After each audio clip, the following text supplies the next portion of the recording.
Welcome to PeopleTech, the podcast of WorkforceAI.news. I'm Mark Pfeffer.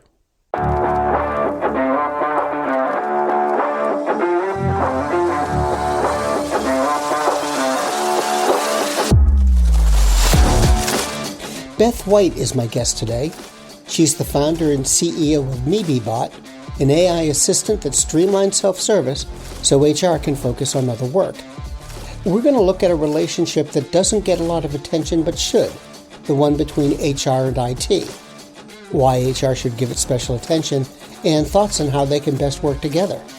That and more on this edition of PeopleTech. Hey Beth, it's good to see you. I wanted to talk about AI and HR, but spend some time looking at sort of the technology area and the work with IT. AI is changing a lot of dynamics in HR. I'm wondering, how has it impacted the relationship between IT and HR? It's interesting that all the years I spent in HR and now working with companies that are HR individuals, as well as their IT team, there's always been a great relationship between those two teams. They work together a lot to onboard, bring in employees into the organization, and to help support them along the way. They're both focused on the same customer, which is the employee, right, at the end of the day. What's really changing now in the era of AI is that, frankly, HR has been sort of left behind a little bit because IT teams started to get wind that AI is coming. They started to do more experimentation with it themselves. And now what's happening, and I'm seeing in companies, is that IT is making buying decisions for employee-centric solutions in behalf of HR when sometimes HR is not even aware of that happening. And so my kind of verbiage that I put out there to the market is HR, get involved, be part of decisions that are being incorporated with inside all aspects of the business that impact employees. Make sure your voices are heard because the requirements that HR has and can be leveraged beneficially from AI is often very unique. And these are requirements that often other people in the business don't understand. And I'll give you a brief example. It's things like employees have different benefits in different countries. They may be on different payroll systems. Labor laws differ. Even in the US, that can be different in states. And when you look at the IT lens on an equation of employee support, for example, they may be thinking of questions employees ask of IT, which I call more black and white. And when you look at the kinds of questions and needs that employees have from the HR, benefits, payroll side of things, they are often very gray and they are very much specific based on where a person lives and what's particular to that individual. And so these are some of these types of requirements that IT may not be aware of if they're given free rein to make decisions in the company to purchase solutions that benefit the employees. So HR, get involved, be part of your steering committees if they're happening with inside your organizations, or just start experimenting with AI so that your company understands that you have needs and that there may be different requirements that they're not aware of. But is that really a new dynamic? I mean, wasn't IT going off and, buying their own solutions before and then telling HR about it later? They were, but I do think there was a turning point when more of the cloud-based HR products came into market. Things like rewards and recognition systems, applicant tracking tools, and even human capital tools. These were never things that IT bought for themselves. A lot of times they're buying their own IT support ticketing system. Sure, they may have purchased that, but when you're looking at tools that HR used, I know in my role when I was in HR years ago, I created my own requirements document and I made sure that IT was a part of some of those meetings in vetting vendors. I did want them to be part of, seeing solutions, especially if they had to support them. But I do feel like there was a lot of control being given to HR to make purchasing and buying decisions for technology for many years. But with AI, it's starting to change a little bit. Now, what about within HR itself? Has AR really changed HR's work itself?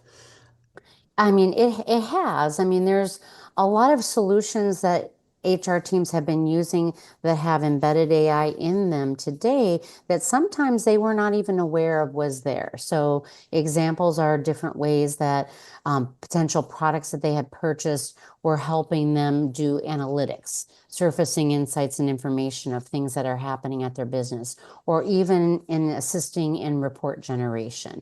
So there's a couple different areas. A lot of the areas of hiring and recruiting and sourcing talent, even the beginnings of, parsing technology and ATS solutions was the beginnings of AI starting to take over levels of automation. So they have been leveraging this technology. Now they just want to know more how it works, which I think is very awesome and very beneficial to learn what's exactly happening behind the scenes so that they understand how to control the potential algorithms that they may be able to impact in order to, for example, surface candidates that are actually what they're looking for within a particular process.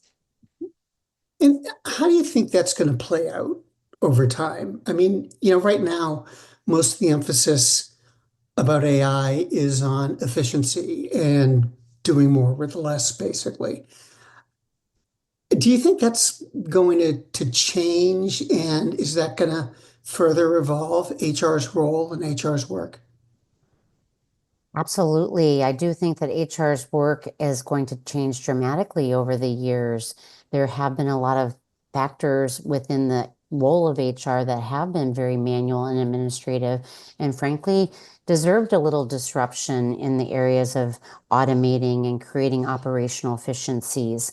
What really needs to happen is a mentality shift in HR to understand without spending time, for example, manually reminding new hires to complete paperwork or to, collect information in different ways from individuals. If it's more automated with the usage of new technologies like AI agents that help you do actual tasks and complete work processes, there's going to be more time to focus on other aspects that HR, frankly, always put on the back burner.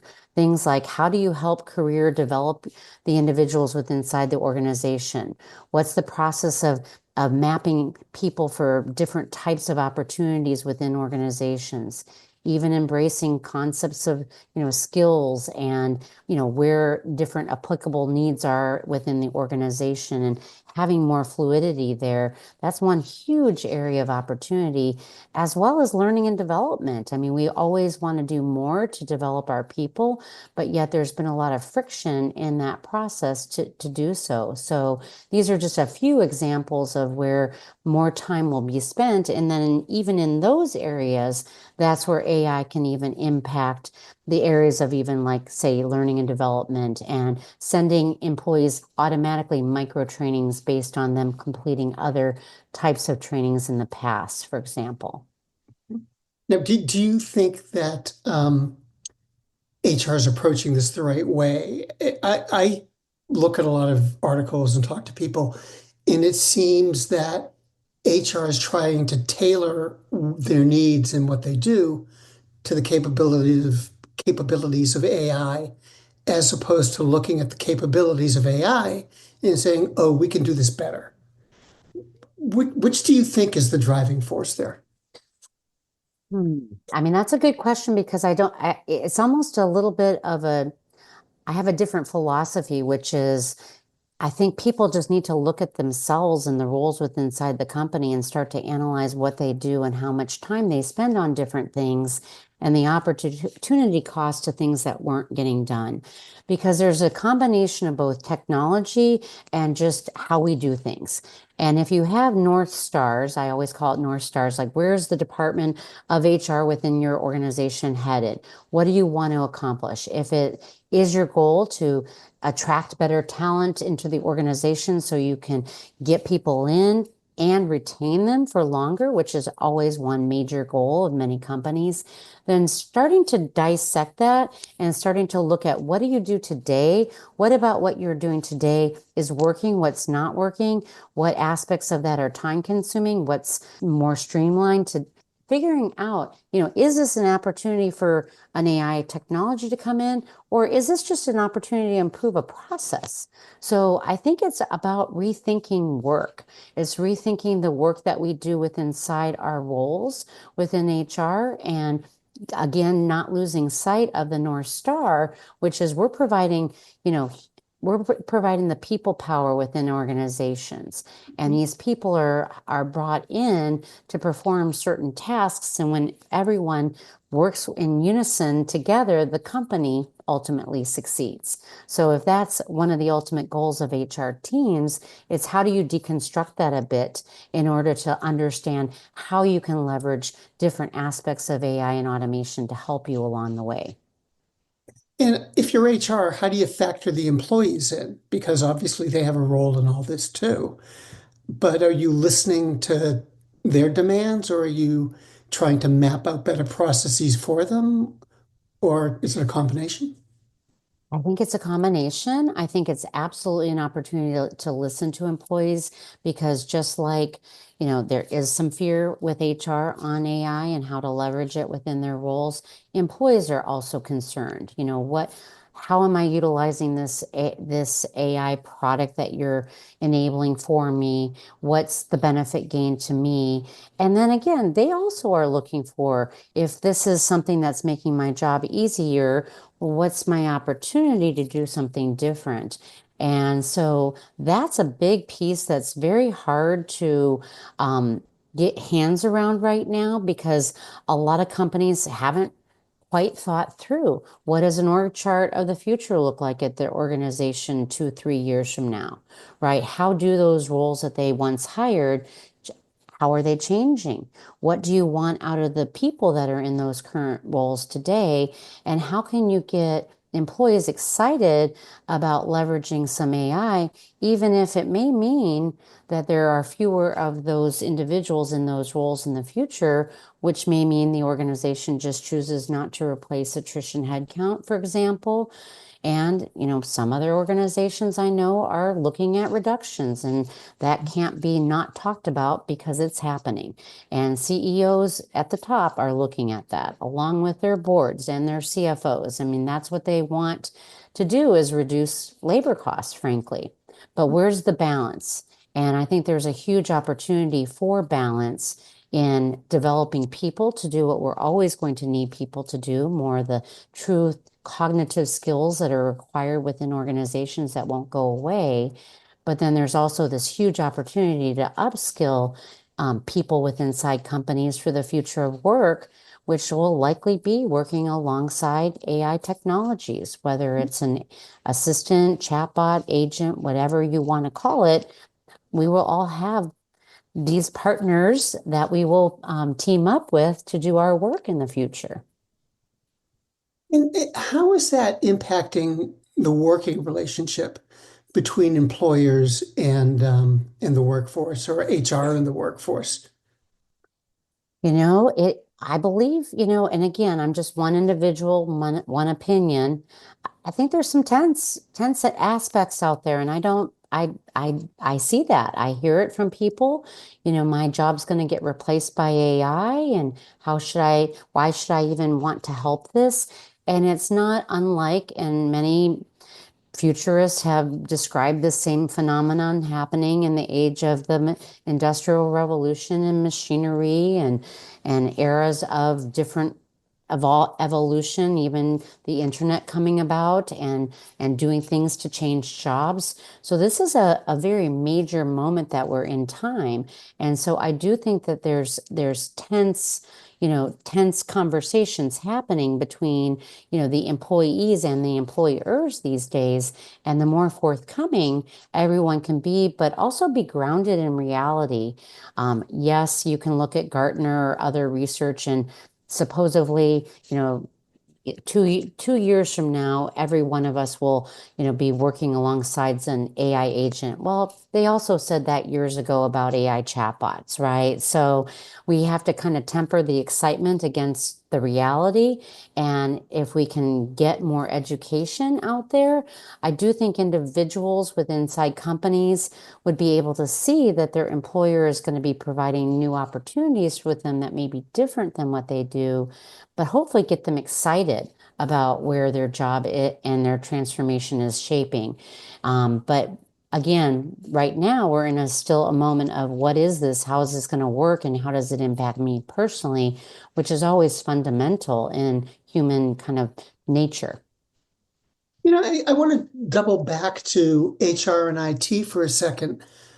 The question just occurs to me, how I asked you how the relationship is changing between IT and HR, but I want to dig a little deeper and ask about the personal aspects of it, the team aspects. In other words, are HR folks working more closely with IT folks now because this is so fundamental an effort, a technology effort that really is going to impact the way that HR works? I do not see that. I do not see them working in tandem with each other as much as I think they should. In fact, I've had conversations with individuals where they'll be very excited about the solution of MeBeBot in HR. And then when they talk to their IT counterparts, they've found that they're, behind, meaning that IT may have moved forward with something else without even conferring with them. And so this is the problem that I'm seeing happening with inside organizations. I don't know where the root cause of that is today. I don't know if it's because many companies have started to centralize budgets on IT, in IT for all AI purchases. In fact, due to the needs for InfoSec reviews on products, as well as the role of Chief Information Security Officer, they become the gateway to start to source and vet a lot of the AI technologies that are being used with inside companies, primarily because many of them don't fit the cut, don't make the cut. They don't make the cut because they haven't built a solution that's mindful to the security needs the company has. And instead of wasting people's time, I think IT just believes that they can vet people or companies out before they even surface to other individuals, and they spend cycles on it. So I do hear from the IT folks as well saying they're not quite happy with that either, because their workload has dramatically increased. Mhm. And they've become this gatekeeper for the rest of the company, which is not always the best place for them to be, but they do have the budget. So the companies are always mindful that they're not doubling down on two different solutions, like finance buying a solution and HR buying a solution that really do the same thing. And so IT's been stuck in the middle to mitigate double purchases of technologies. If you're an HR leader, how do you address all that? I mean, how do you sort of calm the waters of that relationship so it can be as productive as it can be? One way that I've seen companies succeed when this type of, frenzy is going on, it reminds me a lot of the cloud era of SaaS software, and everyone could start buying small technologies that were at lower price points and flip a switch with a credit card and have a new product. It became sort of a nightmare for IT to manage after a while because everyone had such an ease of buying technology. And so with this gateway approach right now, what I believe I see being most successful is when companies create committees or steering committees or steering groups where they invite the key stakeholders from several different departments together to talk and share what their particular needs are. Like, we're looking for solutions that helps us solve X, Y, and Z. And so it's almost like gathering business requirements as a whole together as a company to see, is there a singular technology that will help many departments across the business, or is the need that HR has particular unique to just HR? And yes, HR, go ahead and pursue that because none of the other groups have a need like that. So getting this collective grouping together, I think, is a great approach today. And I'm seeing more and more companies do that. These aren't small transformations that we're talking about here. I mean, No, they are AI, not. yeah, AI is like really getting into the fundamentals of business. And I'm wondering, do you think there are hidden risks for HR in its use of AI?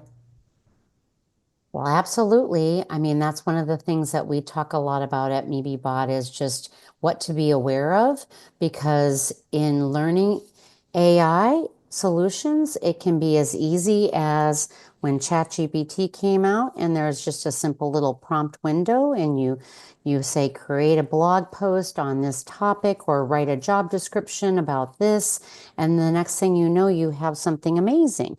But what people are starting to do is I call peel back the layers of an onion. They're starting to try to uncover, well, what made that simple AI solution present this job description to me in a way that was pretty good, but what could I do to make it better? And so I do think there's an opportunity to start to learn what's happening within inside the system. And when you start to learn what happens within inside the system, you might also start to uncover things like, for example, ChatGPT or OpenAI's solutions were trained on what they could consume from the internet up until about 2022. I believe it was 2022 timeframe. So it doesn't know a lot of things that may be unique to your business, meaning it never had access to your policies or procedures or anything you do because that wasn't for public consumption. But by knowing that, and maybe even knowing that you're writing a job description for an AI engineer or prompt engineer, that might not have existed in the past, and so it might not be so good at that.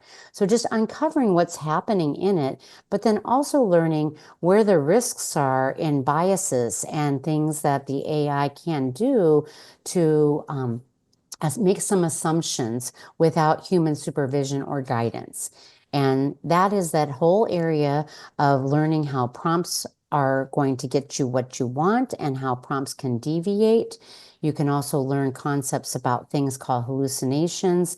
And then you can also learn concepts about things called guardrails, which helps us hone content to get it into more of a way or information that has some checks and balances in it. And coming from a background of HR, I know we're always very mindful of compliance and needs. And so to ask the good questions like, how does this AI know to do this? What if I'm not liking the results, or how do I trust in it? Those are all very valid questions that people should be asking when they're leveraging any of these types of technologies. Well, Beth, thanks very much. It was great to meet you and it's great to talk to you. And I appreciate you taking the time to stop by. Thank you so much, Mark. Great to see you again.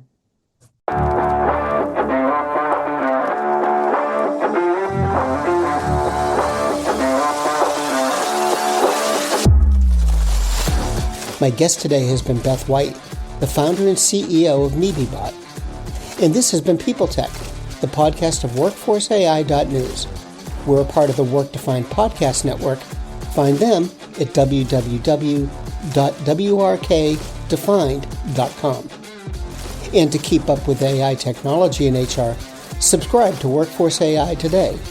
We're the most trusted source of news in the HR tech industry. Find us at www.workforceai.news. I'm Mark Pfeffer.